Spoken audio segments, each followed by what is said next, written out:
Olá, pessoal, tudo bem?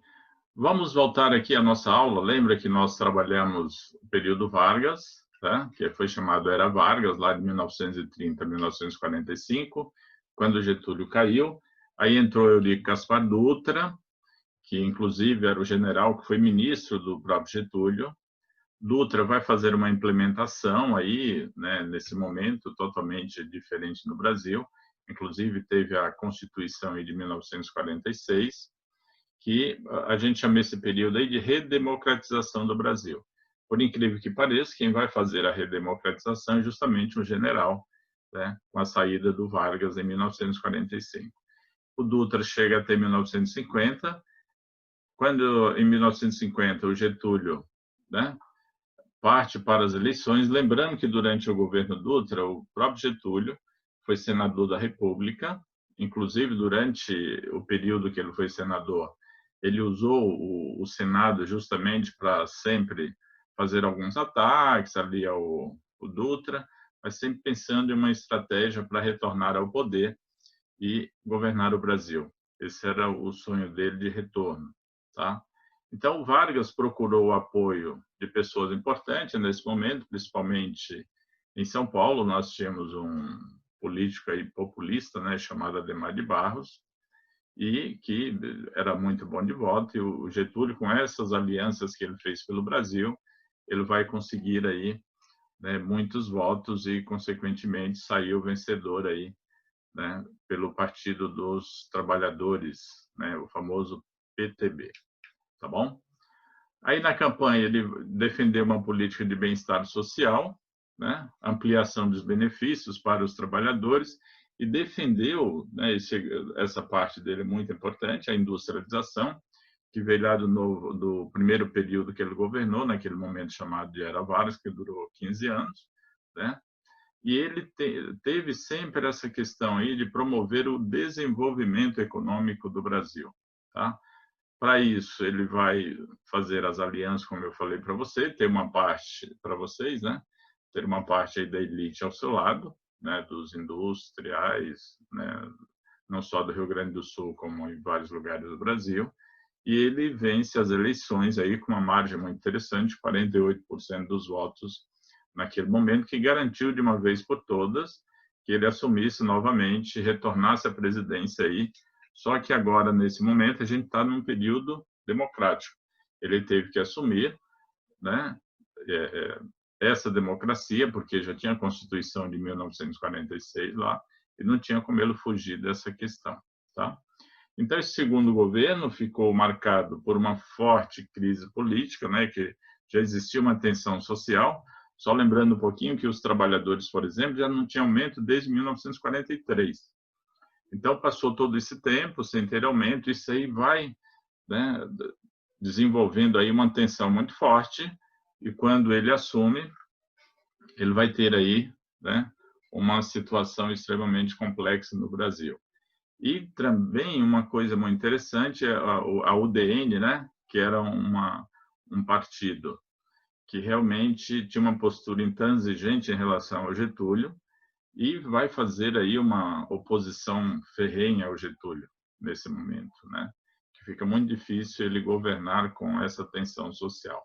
Mas ele vai para cima, desenvolve aí uma política inicialmente, né, voltada para resolver os problemas brasileiros, principalmente a parte da economia que estava em frangalhos, e, consequentemente, ele vai ter que, né, usar uma habilidade política aí, que ele tinha isso, né, muito forte, era essa habilidade que ele tinha de conseguir desenvolver um trabalho aí com as pessoas, trazer para o seu lado e assim por diante. Só que a situação ela se torna insustentável, né? Porque o Getúlio tinha aquelas pessoas que eram inimigas dele, né, lá do primeiro momento que ele governou, na era Vargas, principalmente Carlos Lacerda, que era dono de jornal no Rio de Janeiro, e, consequentemente, vai defender a ideia de recorrer à revolução armada, se preciso, para retirar o Getúlio. Então, era uma briga política e pessoal, né, do Lacerda com ele. Isso vai realmente desenvolver um trabalho aí muito complicado para o Getúlio sair dessas amarras, né? mas ele se apegou à questão do desenvolvimento brasileiro e vai ter aí uma parcela da população que fica ao seu lado. Então, existiam aí duas tendências, né? Uma tinha uma postura mais nacionalista e a outra uma postura mais liberal. Os nacionalistas, por sua vez, defendiam que o desenvolvimento da atuação das empresas estatais seria extremamente importante para o Brasil. Né? Empresa estatal, como vocês sabem, é aquela empresa que tem uma fundamentação aí dentro, né, e uma organização dentro do Estado. É o Estado que vai comandar através do seu presidente, né?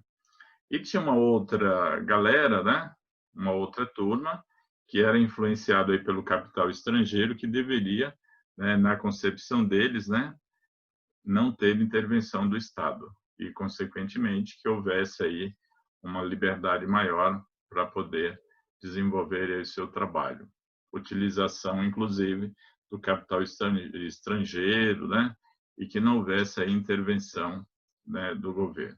Só que Getúlio Vargas ele tendia para uma proposta de desenvolvimento nacionalista. Então, a ideia dele era criar as empresas estatais, né, para explorar, por exemplo, petróleo, energia. Como vocês sabem, se ele está num processo de desenvolvimento, né, industrial, ele vai ter que criar um mecanismo aí de base, né, que a gente chama aí, para poder conseguir o desenvolvimento do Brasil.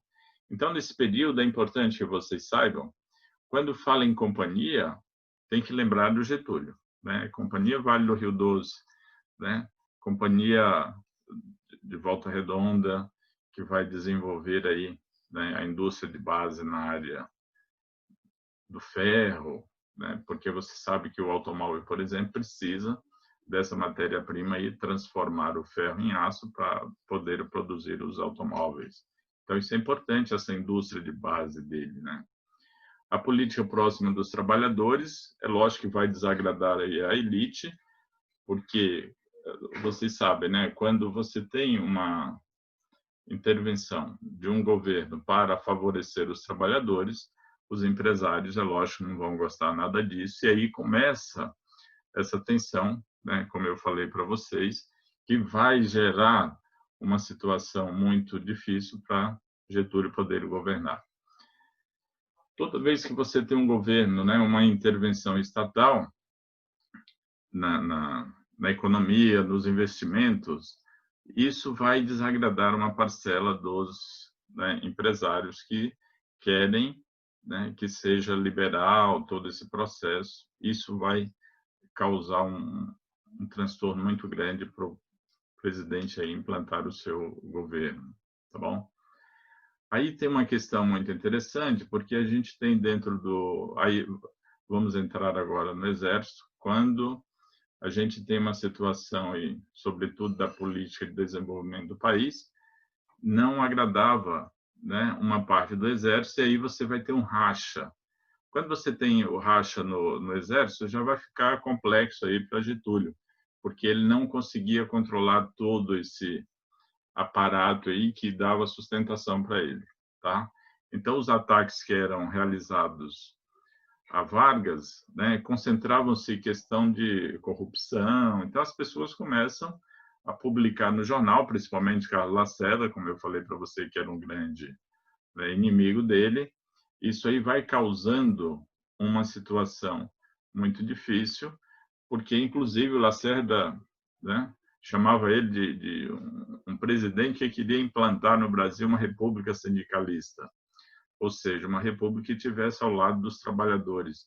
Isso não agradava boa parte dos empresários, porque eles falavam que tinha já aqui mesmo na América do Sul, na Argentina, né, tinha um governo chamado Perón, que também tinha esse apelido aí de, né, peronista, né, que desenvolvia lá uma política voltada para os sindicatos. O sindicato, como vocês sabem, é aquele grupo, né? Quando você tem os trabalhadores, você tem os seus representantes que formam aí o tal do sindicato para defender os interesses dos trabalhadores, assim como você tem também do outro lado os empresários que se reúnem para poder defender seus interesses, tá?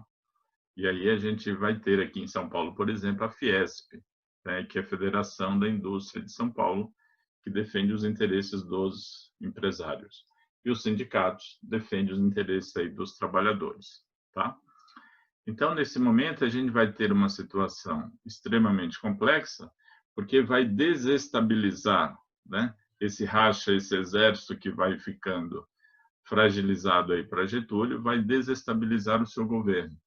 Aqui em São Paulo, por exemplo, a gente tem um jornal chamado Estadão, você tem o Globo no Rio, a imprensa, de um modo geral, ela acabava noticiando aí só o lado ruim que estava acontecendo no governo. E aí ele vai perdendo, né, poder cada vez mais. É lógico que tinha um jornal situacionista chamado Zero Hora, né, ou Última Hora lá no Rio Grande do Sul, e descobriram que estava sendo desviada uma verba para esse jornal. Foi aberta uma CPI, né, que é a Comissão Parlamentar de Inquérito, para verificar o que estava acontecendo. E a imprensa, que era contra o Getúlio, acaba explorando isso aí ao máximo, sempre denegrindo aí a imagem. Então, todo esse processo que a gente tem nesse momento, quando o Getúlio assume, é chamado de tensão social, né? Onde nós temos aí uma situação extremamente pesada para ele poder sair dessas amarras, né? Custo de vida também, que era um fator importante aí para os trabalhadores.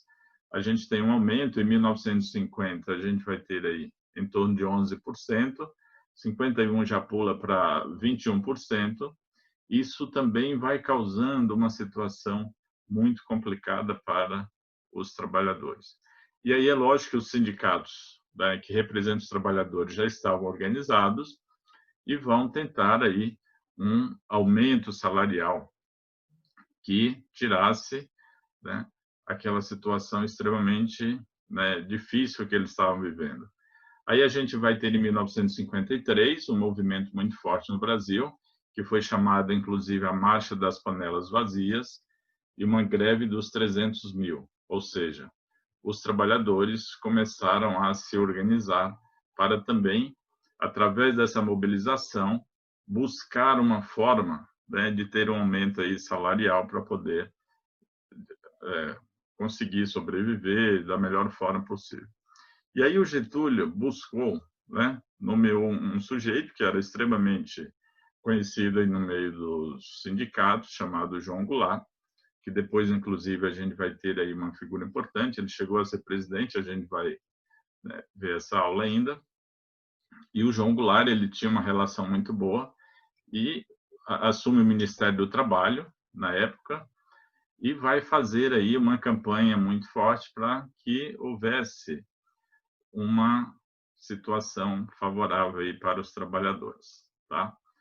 Só lembrando um pouquinho, né, que o preço do café, a gente tem, né, uma divisa, lembrando que o café vai favorecer aí a balança comercial favorável, porque a gente tem uma exportação muito forte desse café.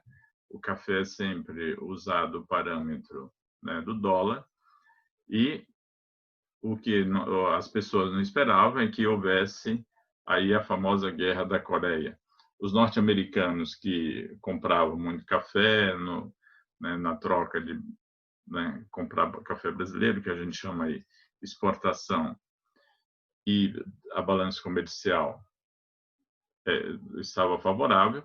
Quando os norte-americanos entram na Guerra da Coreia, isso transforma, vocês sabem, quando o país entra em guerra, é voltado aí para a indústria bélica e, consequentemente, atrapalha aí os negócios brasileiros, porque a gente exportava café, e café é sobremesa, compra café quem tem dinheiro, quem não tem, não vai, né, se preocupar em relação ao outro país. No nosso caso aqui, teve problema na balança comercial, né, que ela foi ficando negativa. Então, a gente tem, além da pressão dos trabalhadores, essa questão da guerra da Coreia lá, que não tinha nada a ver com o Brasil, mas, de qualquer forma, os norte-americanos que entraram, e a gente vai ter aí o problema na exportação do café e a nossa balança comercial ela vai ficar negativa. Quando isso ocorre, a gente vai ter uma situação complexa aí para Getúlio, porque ele vai perdendo cada vez mais poder e a atenção das pessoas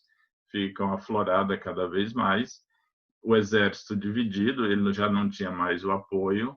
Isso, né, vai causando aí uma situação extremamente complicada para ele poder governar, né, diante de uma situação tão tensa. Se não bastasse toda a situação que o Getúlio estava sofrendo, em 1954 a gente vai ter aí a tentativa de assassinato, né, que aconteceu durante o atentado da famosa Rua Toneleiro, no Rio de Janeiro. O alvo era o Carlos Lacerda, né, que era um cara que fazia oposição sempre ao Getúlio, né? O jornalista não morreu, acabou, né, sendo ferido no pé, porém o major da aeronáutica, o Rubem Vaz, né, morreu. Isso levou a todo um movimento dentro das Forças Armadas, né? Quando a gente fala Forças Armadas, a gente tem Exército, Aeronáutica, né, e a Marinha, e com toda essa confusão que ocorreu, eles tiveram que, né, fazer um inquérito, isso dentro do próprio exército aí, para descobrir quem foi o mandante desse crime. E chegaram aí em um cara chamado Gregório Fortunato, né, que era o chefe de segurança do Palácio Presidencial, o homem de segurança do Getúlio. Segundo esse, né, inquérito, descobriram que o Gregório, né, o Gregório Fortunato, estava envolvido em um grande esquema de corrupção. É lógico que essas denúncias não chegaram à comprovação que o Getúlio também estava envolvido, porém esses colaboradores dele acabaram aí, né, numa situação extremamente difícil e, consequentemente, sobra para o Getúlio, que era o presidente. E aí, em 23 de agosto, né, de 1954, a gente tem a chegada, né, do Café Filho, que acabou rompendo com Getúlio Vargas.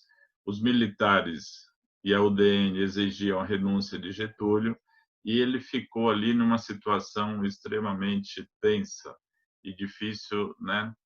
E numas amarras que ele não conseguia sair fora disso. E para completar, os militares, né, fizeram um documento conhecido como Manifesto à Nação, no dia 24 de agosto. Por fim, Vargas recebeu o ultimato dos militares. No mesmo dia, em seu quarto localizado no Palácio do Catete, Vargas cometeu suicídio atirando contra o próprio coração. Uma carta de testemunho foi redigida, né, pelo presidente, segundo a filha dele, né, Alzira, defendendo os seus feitos de seu governo. É lógico que, como ele tinha uma relação aí muito boa com boa parte da população, principalmente os trabalhadores, ocorreu aí uma reação popular, né, e uma comoção nacional, e milhares de pessoas acompanharam o funeral de Vargas, e os opositores, principalmente o Carlos Lacerda, teve que fugir, porque senão poderia ser até atacado e poderia haver aí um linchamento, né? Então, tudo isso foi uma situação que deixou o Brasil extremamente fragilizado naquele momento, né?